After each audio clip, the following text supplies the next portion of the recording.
Hi friends, तर आज जायचं आहे आम्हाला मार्केटमध्ये. त्याची तयारी चालू आहे. आमच्या बारकीला बी आणलं होतं सकाळी, खेळायला येतं, खेळती चांगलं येतं, म्हणलं आणावं तिला पण. मम्मी बारकीला आजीपाशी सोडायचं आहे का? हाय कर पिल्लू, पिल्ल्या माझा. दादा चालले पिल्ल्याला सोडायला त्याच्या मामीपाशी. इथं थोडेसे गप्पा मारले उभ्यानेच.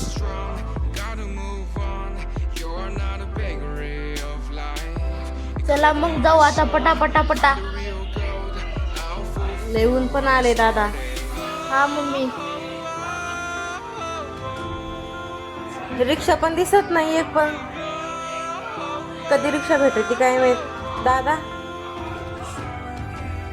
मग पुढं बाबा पण भेटले. बाबासोबत थोडा वेळ गप्पा मारले. बाबा म्हणले एवढ्या उन्हात कुठं चालली, म्हणलं बाजारात चालले मी. बाबासोबत थोडे गप्पा मारले. मग आता रिक्षाचं पण बघावं लागेल. बाबांना म्हणलं जाते मी घरी, लय ऊन आले, उन्हात नका हिंडू बाहेर.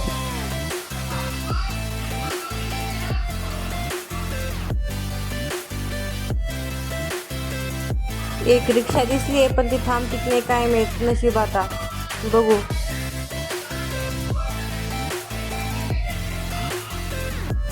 आली थांबली. चला बसा पटा चला. दादा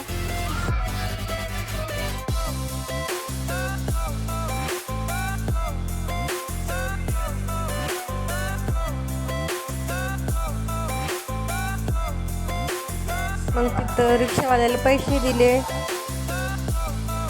रस्ता क्रॉस करून जायचं होतं, लय गाड्या येत होते. मग काय धरलं बारक्याचा हात, म्हणलं चल पटापटा. मग बारक्याला आंब्याची गाडी दिसली तर म्हणलं मम्मी आंबे विचार ना. मग मी आंबे विचारले. त्या दादाने रेट सांगितली. म्हणलं चल बारक्या पुढं बघू. मग गेलो पुढं. मग पुढं मार्केटमध्ये गेलो, तिथे काकू दिसली, त्यांना कांद्याची रेट विचारली. मग 2 किलो कांदे घेतले. ते म्हणले शेवगाची शेंगा घे. मग शेवगाची शेंगा पण घेतले. बरं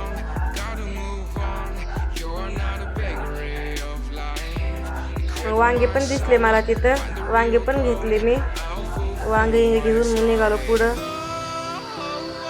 इथं बटाटे घेतले आणि टमाटे पण घेतले.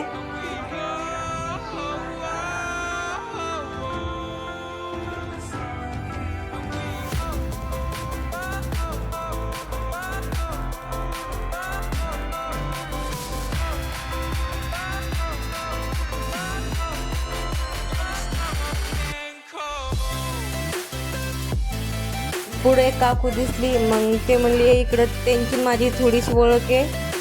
तर मग तिथं घेतलं थोडं सामान. अजून बारक्यांचं चालू होतं मम्मी हे घे ते घे. परत बारक्याला म्हणला मम्मी काकडी घे.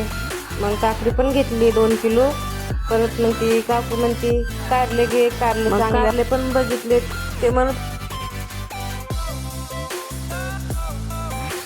मग पुढे गेलो. पोरांना खायची होती आईस्क्रीम. मग त्यांना दोघांना 2 आईस्क्रीम घेऊन दिले. मी नाही खाल्ली आईस्क्रीम, मला बाहेर नाही आवडत असं एकटीला. माझे मिस्टर सोबत असल्यावरच मी बाहेर खाते. मग त्यांनी खाल्ली आईस्क्रीम. मग परत गेलो पटापटा पुढं. लय ऊन आलता. म्हणलं बारक्यात चल पटापटा चल. मग बघा इथे एक पण रिक्षा दिसत नाही. आणि ते रिक्षा सापडली होय टाकून बसले खाली. मग काय निघालो तसंच उन्हात बांधलं रुमाल तोंडाला निघालो. मग काय डोक्यावर पिशवी घेऊ, खातात पिशवी तेच कळत नाही. मग शेवटी घेतली पिशवी, कडावरच घेतली. मग शेवटी पिशवी. त्यांचं चालू होतं दोघं भावांची गप्पा. मग गेलो पटा.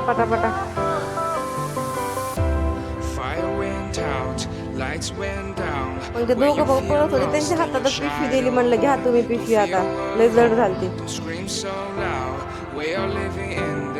शेवट आम्हाला रिक्षा भेटलीच नाही. तसंच आलो पायी चालू एवढ्या उन्हात. मग इथं म्हणलं पाणी घ्यावं कारगर. एक बिसलेरी पाणी घेतली. तसंच आले घरी. आले रे देवा, शेवट वैताग आलता पास. डोक्यावर पिशवी घेतली. म्हणलं जाऊ दे आता डोक्यावर पिशवी घ्यावा. मला वर चढता पण येत नव्हते, एवढे पाय दुखत होते माझे. पायी काय सोपं आहे का जायचं न्यायचं. चला बाय. आलो आम्ही बाजार करून.